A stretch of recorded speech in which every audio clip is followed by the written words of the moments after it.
Nós que nos formamos, começamos a nossa carreira lá na década de 90, foi a época dos grandes gurus da gestão, né? Então você tinha lá o professor Prahala, que ele já falava lá na década de 90 que as empresas vão ter que fazer aliança para se dar bem, inclusive com o cliente. Ou seja, para eu conseguir desenvolver um produto bom, eu tenho que incluir o cliente no momento do desenvolvimento deste produto, não na hora de dar a caixinha para ele. Sim. Né? Eu tenho que colocá-lo no processo de desenvolvimento. Perfeito. Aí os caras da startup hoje, né, inventaram um tal de MVP. Ou Design Thinker, né? O MVP é a melhor versão do produto. Então eles criam lá a melhor versão do produto e já joga para o cliente experimentar essa melhor versão e dar a sua opinião para ver se nós vamos continuar com esta relação. Você não acha isso perigoso, ficar fazendo experiência com o cliente? Porque uma coisa é você envolver o cliente em certos momentos importantes do desenvolvimento. Isso é uma grande sacada. Sim. Agora, você ficar fazendo experiência, você pega a melhor versão do produto, joga para você. Aí você fica puto com essa melhor versão e fala, pô, isso aqui tá faltando isso, aquilo. Aí eu volto e falo, ó, consertei o que você falou. Primeira coisa, eu preciso entender o seguinte, o quanto que é permissivo fazer isso, o quanto que eu permiti. Então, se eu sou um cliente que gosta da inovação e estou disposto a fazer esses testes para te dar a devolutiva, porque eu vou receber as coisas com antecedência do mercado, isso pode ser uma vantagem competitiva para mim, mas nós conversamos, está alinhado, está azeitado, aí tudo bem. Agora, fazer isso a bel prazer não tem o menor sentido. Então, o professor Parralati estava certo o que ele falava. Ele estava certo. Agora, eu preciso entender o seguinte, aqui que as pessoas têm a mania de dizer o seguinte, né, de fazer o seguinte, sai um negócio, é modismo, acha que é para tudo e para todos, e que não é verdade. Aliás, a única verdade absoluta é que tudo é relativo. Então eu tenho que entender o seguinte, tem pessoas que vão ser adeptas a isso, que gostam da grande inovação, que estão dispostas a fazer isso, contribuir comigo, e que ela vai ter benefícios em fazer isso, mesmo dando problema, quebrando a cara, mas ele sabe disso, que pode acontecer isso, sim, tudo bem. Não vejo nenhum problema. Agora, fazer isso indiscriminadamente, não tem sentido. Aí alguém vai falar o seguinte, que estiveram escutando. Ah, mas a Microsoft fez isso desde o começo dela. Ela lançava produto, depois ela ia ajustando, com versão não sei o quê, cada semana uma versão. Sim, gente, quantos competidores eu tinha? Eles tinham antes, tinha o Linux, que dava mais pau ainda do que esse daí. Não, mas ele tinha o outro lá, tinha o Carta Certa, ao invés do Word, que era pior do que esse daí. A pior versão da Microsoft era a melhor versão do outro, então o outro era pior. Eu vou fazer agora, isso aqui, tinha um Lotus 1, 2, 3, para fazer inclusive a apresentação, que hoje é o PowerPoint. Não, isso aqui Então, só que eles estão em 90% das máquinas, 87%. Tudo bem, deu certo. Deu certo. Para aquele momento. Vai aparecer outro. Se eu não estiver preparado para isso, hoje eu talvez não esteja afim. Então vai depender do que cara, de como é. É por isso que a gente fala uma coisa, né? Em marketing a gente aprende segmentação. Hoje em dia, esse caso seria de cluster, nem segmentação. Lembra? Segmentação, nicho, é o cluster. Aqueles. E eu falar para eles, olha, vocês foram escolhidos para se fuder. Vocês estão dispostos? Vocês vão ganhar. Agora, o que eu vou te dar em troca? Essa relação é muito legal. Desde que eu seja muito claro com isto. Ponto final. Aliás, você falou uma coisa de vários caras do passado.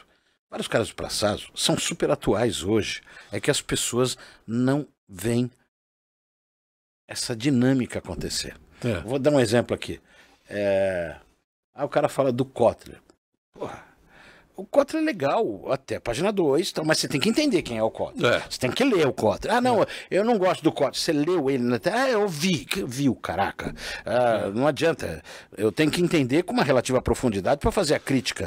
O que você está falando é o seguinte, existe uma palavra muito importante que é a tal da ontologia.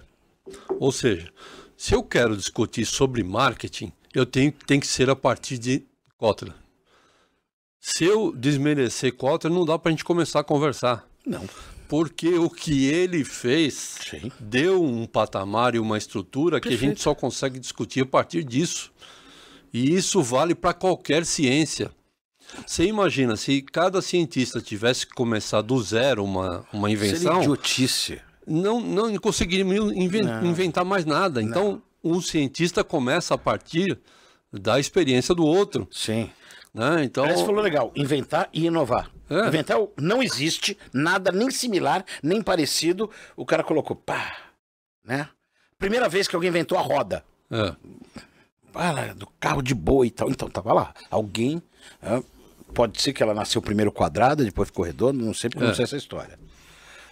Hoje, você fala assim, vou colocar um aro 18 com a roda mais bonita e tal, mas já partiu do princípio que era roda. Que o que roda melhor é a roda. É a roda. Não é? Se você desprezar a roda, cara... Então, né? o que o cara, quando nasceu... quantos cavalos tem teu carro? Ele nasceu da força de cavalos. Quanto que tem um cavalo puxando uma carroça? Era a base referencial. E que até hoje a gente usa. Não é levantar lá e falar, meu carro tem 200 cavalos, tem 200 cavalos anões lá dentro que estão, sabe? Caraca, é isso, as pessoas querem inventar o que já está aí e que você pode inovar, melhorar. O Kotler foi este cara. E toda vez que você quer partir do zero, você inventa algo que já não deu certo, ou então algo que as pessoas já conhecem sem perceber. Porque o que a gente está vendo na internet? A internet deu a possibilidade de você conhecer muito melhor o teu cliente, né? Regis McKenna deve estar vibrando, né? Porque, porra, hoje você tem condição de... Do jeito que a pessoa navega na internet, você sabe quem ele é, do que ele gosta, quais são as suas preferências. Mas o que eu faço com isto é que é a grande sacada. Né? Que o robô não consegue decidir. Então, o que está acontecendo hoje... Pelo menos não por enquanto. Não por enquanto. É você sendo apurrinhado pela internet, enchendo o saco. Se você escrever mala na internet, você fica pelo menos uns 3 meses recebendo propaganda de mala, de mala, de mala, de mala. Cara... Será que esses caras não perceberam que a relação com o cliente tem que começar a partir de um patamar que, se eu já conheço o que ele quer, eu tenho que parar de encher o saco dele? Sim. Então as pessoas estão repetindo os erros que nós já sabíamos que não ia dar certo. Agora, com um detalhe, pelo menos as propagandas tinham criatividade. Era legal. Você lembra do meu primeiro sutiã, daquela menina que aparecia? Olha que criatividade. O Garoto Bombril, outra criatividade. Você via várias propagandas e como é que se posicionava, como é que fazia a base comparativa. Tinha criatividade. O duro que hoje tá uma merda um monte de coisa. Você é bombardeado por isso e tal. Tem formas de você eliminar isso. Né? Você tem alguns botões no telefone que você pode falar isso, vou rejeitar cookies e tal, e aí você consegue fugir. Mas a maioria das pessoas querem ser ágeis, então elas começam a apertar tudo, aí recebe tudo isso daí. Por quê? E aí tem sempre um babaca que vai falar, mas porque se eu pegar 1000 pessoas verem isso, uma vai comprar. Eu falei, esse conceito é a mesma coisa de mala direta no passado. Eu mandava 10.000 malas pelo correio, só que agora é mais fácil, ou seja, inclusive é mais permissivo fazer merda, porque custa mais barato. E as pessoas não pensam, não planejam o que elas querem ter. Elas querem ter, agora virou moda, né? Eles querem ter um SDR para gerar leads de venda, depois saber qual que é o nível de conversão, para depois você efetivar a relação com o teu cliente. Puta que pariu, cara. Virou palavra, assim, eu sou professor, e tô de saco cheio dessa visão acadêmica desestruturada, ensinando para as pessoas, até mais humilde, pequenos negócios e tal, que eu tenho uma fórmula de sucesso para você. Não, cara, porra, a gente colocava outdoor, né? Porque nas vias que tinham mais fluxo, porque você tinha lá um percentual de pessoas que passam GRP.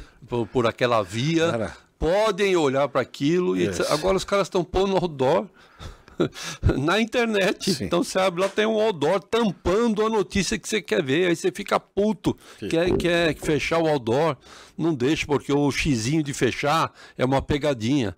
O xizinho de fechar abre. Abre. Porque tem um outro X aqui que fecha. Pô, que cara. Mas isso é fácil. É. Cancela a informação que você queria e vai buscar em outro lugar.